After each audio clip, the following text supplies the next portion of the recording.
A guy named Sanchez and Smith, they at the 68 Olympics, they held up their fists at the podium in Black Power, right? And there have been a lot of documentaries, there have been a lot of subjects of this saying that nothing has gotten better because they were excoriated, they were rejected by America. And it's been turned into a racial issue. And the reason I think this is important, I'm using a fine example to make a point, is because that's a gross misrepresentation of what happened at those Olympics. Now, they were supposed to boycott the games. They didn't boycott the games. And they came out with a team, and they forced a lot of white people toward the back of the line when they were marching out when they were marching out at the Olympics. There was a lot of discrimination going both ways, but specifically at that point there were some white people on the team who were pretty upset. But do you know who the most popular athlete was to come out of those Olympics? I have no idea. No. It's George Foreman.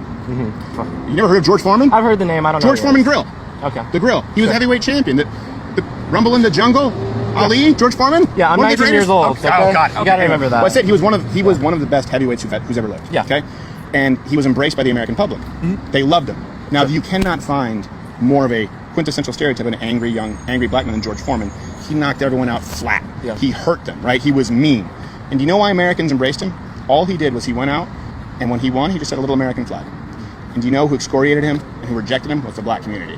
Really? They called him an Uncle Tom. And you can go and read interviews from George Foreman where he said, you know what? He said, I never thought it was a political statement to wave a flag. He said, I never received more hate in my life than from the black community calling me an Uncle Tom. And I say that because I think it's important. They're rewriting history now as though people were mad because these guys were black.